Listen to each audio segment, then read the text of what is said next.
The heavy brass doors of the Gilded Lily swung shut behind Nia Thompson, sealing out the damp evening air of the city and replacing it with the suffocating scent of expensive cologne and aged whiskey. She smoothed the front of her tailored taupe dress, making sure her hair was tucked into its usual impeccable bun. In this room, she was less a person and more a piece of the furniture, expected to glide across the plush carpets with the silence of a shadow. "Eyes down tonight, Nia," her manager hissed, his voice trembling as he adjusted his cufflinks. He didn't look at her, he was too busy scanning the perimeter of the dining room where several men in dark, sharp suits had already taken positions. "The north wing is reserved for Han Jae-wook. If a glass so much as clinks too loudly, it's my head, and yours. Do not speak unless spoken to. Do not linger. These aren't just billionaires, they are the untouchable elite." Nia nodded, her expression a mask of professional calm that hid a churning stomach. She needed this job to finish her degree, but the atmosphere tonight felt different, heavy, like the air before a lightning strike. As she moved toward the kitchen to prep her first tray, she saw the motorcade pull up through the frosted glass of the entrance. Han Jae-wook stepped into the light first. He was exactly as the rumors described, a man of glass and steel, radiating a quiet, terrifying authority that seemed to pull the oxygen out of the room. He looked like a king who had never known a moment's peace, his luxury watch glinting under the chandeliers as he gestured for his party to follow. But it wasn't the mafia boss who caught Nia's breath. Behind him, almost lost in the wake of his towering presence, walked two small, identical girls. Doon and Dahi moved with a heartbreaking caution, their eyes darting nervously between the cold faces of their father's guards. They were dressed in beautiful lace, but their shoulders were hunched, their small hands tucked tightly against their sides. As the party was ushered toward the center table, Nia noticed how the other patrons instinctively pulled back, their conversations dying in their throats. The twins were surrounded by the most powerful men in the country, yet as Nia watched them take their seats, she realized they were utterly alone, drifting in a silent world that no one in this room cared to understand. The seating of Han Jae-wook was less of a dinner arrangement and more of a military maneuver. His men fanned out, their eyes scanning the room with a predatory stillness that made the other wealthy patrons suddenly very interested in their soup. Jae-wook took his place at the head of the long, linen-draped table, his posture as rigid and unforgiving as the laws of the underworld he governed. He was the Ice King, a man whose silence was often more dangerous than his words, and tonight, that coldness seemed to seep into the very floorboards of the Gilded Lily. On either side of him, Doon and Dahi sat like delicate porcelain dolls. Their father reached out, adjusting a silverware setting with a gloved hand, but he didn't look at them. His focus remained on the high-ranking associates taking their seats, men who laughed loudly and gestured broadly, their voices booming in the quiet restaurant. To these men, the two little girls were mere ornaments, expensive, silent additions to the boss's table that required no more attention than the floral centerpiece. Nia watched from the periphery, her tray held steady against her hip. From this distance, the invisible wall her manager had warned her about was palpable. It wasn't just that the twins couldn't hear the boisterous toasts being made by the soldiers, it was that the soldiers had collectively decided the twins didn't exist. One girl, Dahi, stared down at the empty white plate, her small fingers tracing the gold rim in a repetitive, soothing motion. The other, Doon, kept her eyes fixed on her father's face, searching for a flicker of recognition that never came. She saw the isolation, the profound loneliness of the two children sitting in the center of a kingdom that refused to acknowledge them. As she stepped forward to begin the first course, she knew she was entering a freezing world, but she carried a fire that none of these untouchable men saw coming. As Nia glided toward the table with a tray of sparkling mineral water, the air felt thick with the unspoken rules of the Han household. The men at the table were deep in a discussion of territories and shipments, their voices a low, rhythmic rumble that the twins could only feel as a dull vibration through the floor. Jae-wook sat perfectly still, his eyes fixed on a lieutenant, his mind clearly miles away from the two children flanking him. He was a man who provided everything. Security, luxury, and status, yet he seemed to have no idea how to provide a simple moment of connection. Nia slowed her pace as she approached, her eyes instinctively dropping to the level of the girls. While the adults were occupied with their power plays, a secret conversation was happening beneath the edge of the mahogany table. Dune's small hand moved in a frantic, fluttering motion, her fingers tapping out a rhythmic plea against her sister's knee. She was trying to get her father's attention, her eyes wide with a specific kind of distress that only someone who knew the language of silence could recognize. She reached out, her fingers just barely brushing the sleeve of Jae-wook's crisp white shirt, a tentative request for a drink of water to wash down a dry piece of bread. Jae-wook didn't even flinch. Without breaking eye contact with his associate, he simply shifted his arm, causing Dune's hand to drop back into her lap. It wasn't a gesture of cruelty, but something far worse, a total lack of awareness. He treated the contact like a stray thread on his sleeve, a minor nuisance to be brushed aside. The girl's face fell, her hopeful expression collapsing into a mask of practiced indifference as she looked back down at her plate. Beside her, Dae reached out and squeezed her sister's hand, a silent I know passed between them in a world that refused to listen. Nia felt a sharp pang in her chest, a mixture of recognition and rising anger. She saw the twins for what they were, not defective or broken as the men around them whispered, but children with voices that were simply being muted by the noise of their father's world. As she reached for the crystal carafe on her tray, she realized that Jae-wook wasn't just ignoring his daughters, he was teaching them that their needs were invisible. Nia's grip tightened on the tray as she made a silent vow. She would be the one to break the silence, even if it meant stepping into the line of fire. The atmosphere at the table shifted from cold to toxic as the appetizers were cleared. Lieutenant Park, a man whose face was a map of scars and arrogance, leaned back in his chair, swirling a glass of dark red wine. He watched with a thin, mocking smile as Dune tried once more to gesture toward the water carafe, her movements small and frantic. The lieutenant didn't look at the girl with pity, he looked at her with the disdain one might reserve for a malfunctioning piece of machinery. "It's a shame, really," Park drawled, his voice cutting through the low hum of the restaurant like a serrated blade. He didn't lower his volume, seemingly indifferent to the fact that the twins sat only inches away. "To have a legacy as vast as yours, boss, and nowhere for it to go. A lion with cubs that can't even hear the roar." He let out a sharp, dry laugh that made the other men at the table shift uncomfortably, though no one dared to contradict him. Jae-wook's jaw tightened, a muscle leaping in his cheek, but he remained silent, his gaze fixed on his wine. His lack of a response seemed to embolden Park. The lieutenant reached out, not to help, but to mockingly mimic Dune's hand movements, twisting his fingers into a grotesque parody of her silent plea. "Look at them," he sneered, gesturing toward the twins who had both gone perfectly still, sensing the malice even if they couldn't hear the words. "Beautiful, but defective. In the old days, we knew what to do with broken things that couldn't contribute to the family's strength." Nia stood just a few feet away, her knuckles white as she gripped her service tray. Every instinct in her body screamed to intervene, to shield the girls from the cruel eyes of the man who viewed their existence as a weakness. She saw Daehee's lip tremble, the girl bowing her head until her long hair shrouded her face like a curtain. The ghosting of the vulnerable wasn't just happening, it was being celebrated as a form of strength by a man who mistook cruelty for power. The stakes in the room had suddenly skyrocketed. Nia knew that to speak up now was to challenge a high-ranking member of the mafia in front of his king. It was more than just a risk to her job, it was a gamble with her life. But as she looked at the twins, abandoned in their silence while a predator circled them, she realized that staying silent was a price she could no longer afford to pay. Nia moved to step forward, her hand reaching for the water carafe to finally answer Dune's silent plea, but a firm grip clamped onto her upper arm. She was pulled back into the shadows of the service station, where her manager stood, his face pale and slick with sweat under the dim amber lights.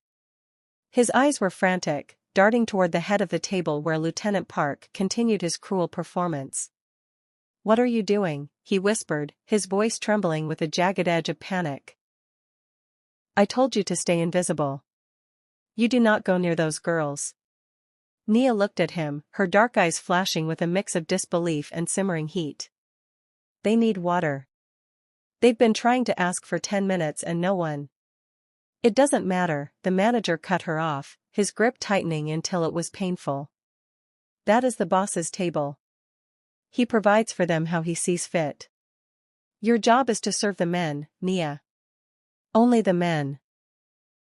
You pour the wine for the lieutenant, you bring the steak for the boss, and you act as if those chairs on either side of him are empty. He leaned in closer, his breath smelling of stale coffee and anxiety. In their world, those girls are ghosts. If you try to haunt that table by acknowledging them, you'll be the one who disappears. Do you understand me? Ignore the children. That is an order. He released her with a shove, sending her back toward the kitchen entrance. Nia stood in the narrow hallway, the muffled sounds of the Ice King's laughterless dinner echoing in her ears. She looked down at her hands, which were shaking, not from fear, but from the sheer weight of the injustice happening just a few feet away. To the manager, the unspoken order was a survival tactic, a way to navigate the dangerous waters of the Korean underworld without making a ripple. But to Nia, it felt like a sentence. She thought of Doon's fluttering fingers and Dahee's bowed head, two little girls being erased in real time by the very people sworn to protect them. Her protective instinct was no longer a quiet hum, it was a roar. She knew the stakes, her job, her degree, and perhaps her safety. But as she straightened her apron and picked up the heavy silver tray, she realized she couldn't follow an order that required her to be heartless. Nia took a steadying breath and stepped out from the shadows of the service station, the weight of the silver tray in her hands feeling like a shield. She moved past her manager, who stood frozen with a look of pure terror, and navigated the narrow space between the guards who flanked the Ice King's table. The room felt like a pressurized chamber, the air crackling with the lieutenant's lingering laughter and the heavy, cold indifference of the men in power.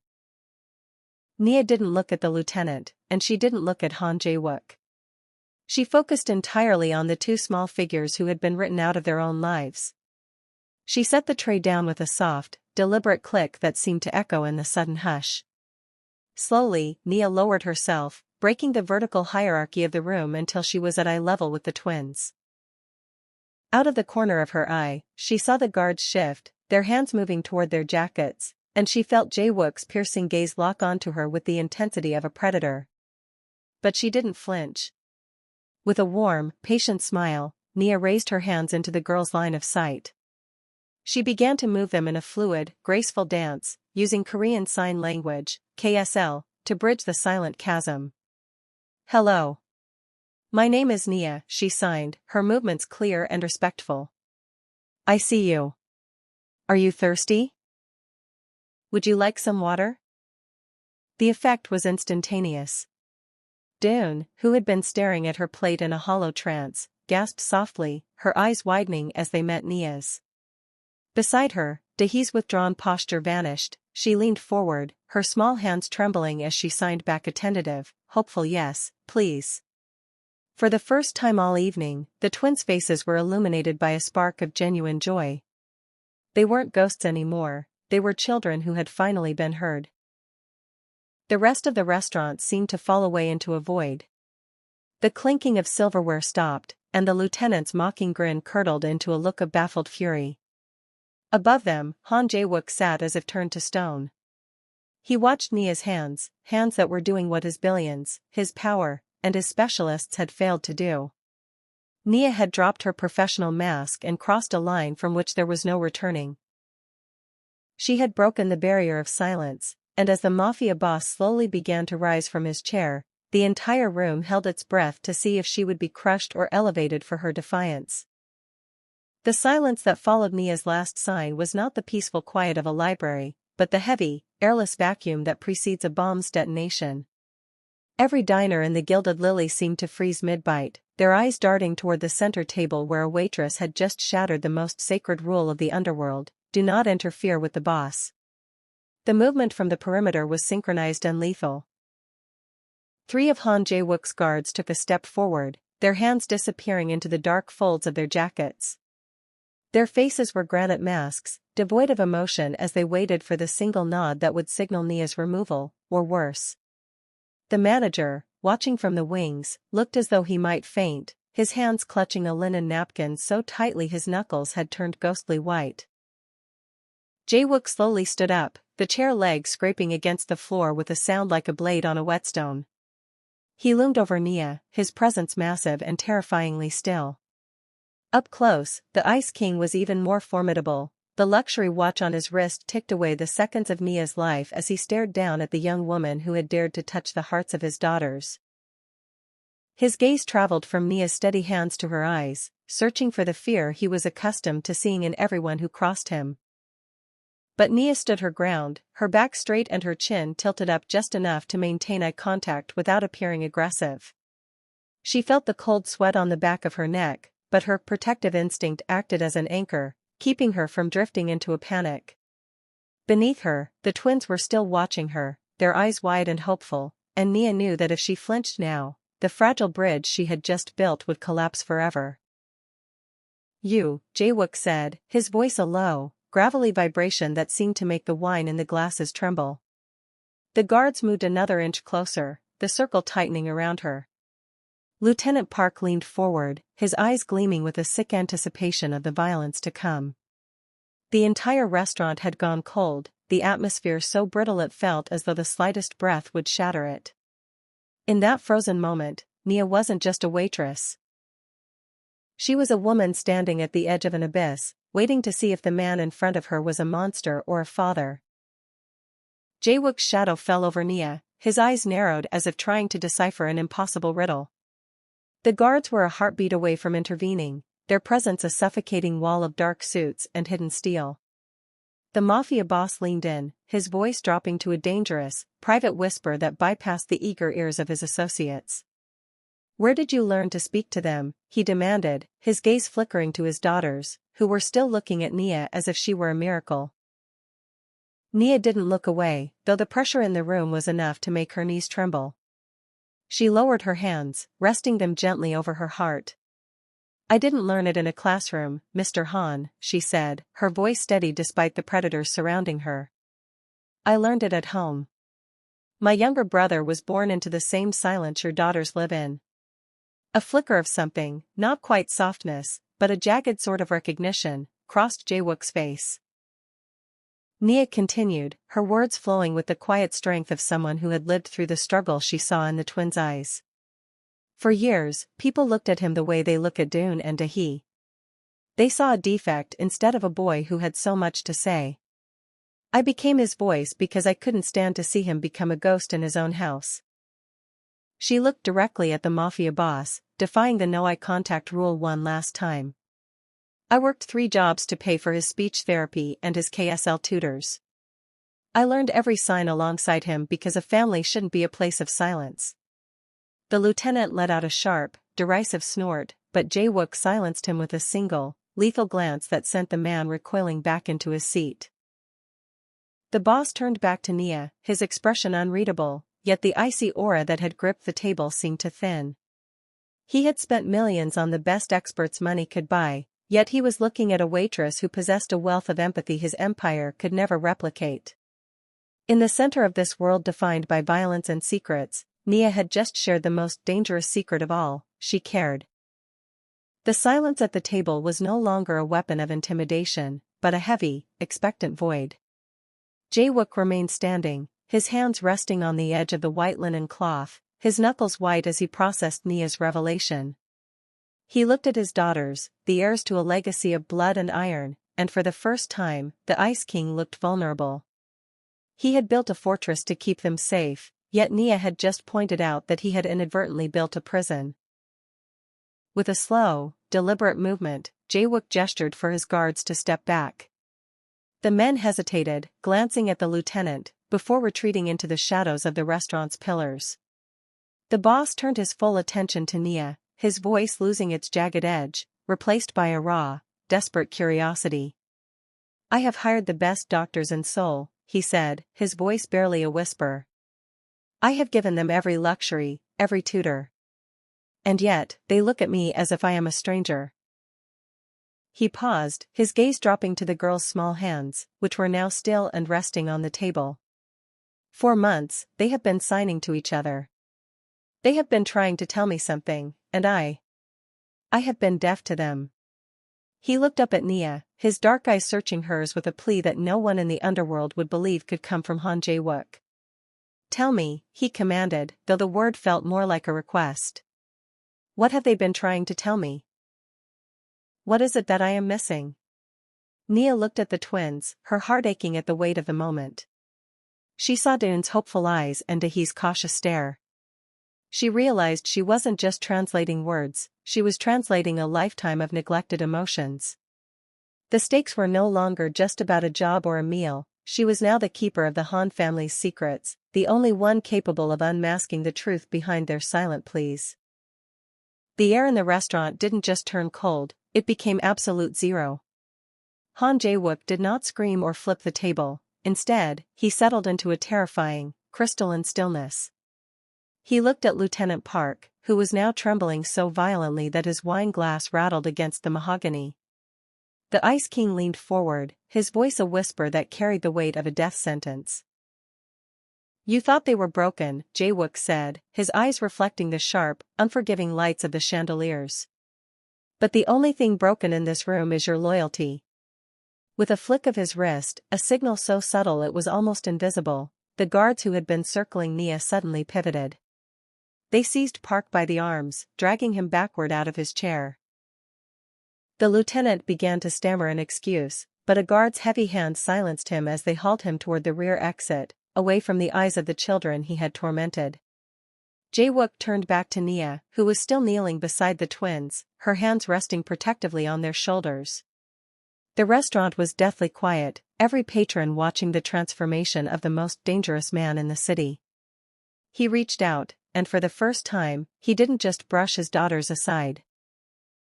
He touched Doon's cheek with a tenderness that seemed to crack the ice around his heart. He looked at Nia, his gaze heavy with a newfound respect. I have spent my life building an empire so my daughters would never want for anything, he admitted, his voice raw with the realization of his own failure. I gave them gold, and I gave them guards. But you gave them the only thing I couldn't buy. You gave them a voice. He stood up and pulled a heavy, embossed card from his jacket, laying it on the table in front of her. The Gilded Lily is no place for a woman of your caliber, Nia Thompson, he said, his tone no longer that of a customer, but a man seeking a savior for his family. I am offering you a position as the girl's primary guardian and mentor. Name your salary.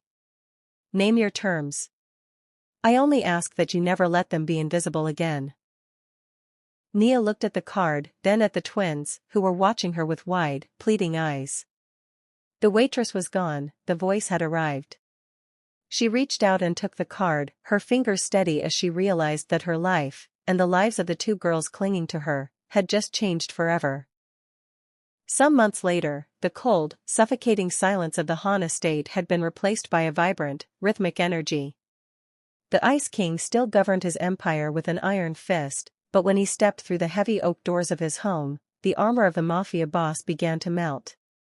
He no longer saw two broken dolls sitting in the shadows, he saw two daughters who were finally coming into the light. Nia Thompson sat in the sun-drenched garden, her hands moving with practiced grace as she laughed with Doon and Dahee.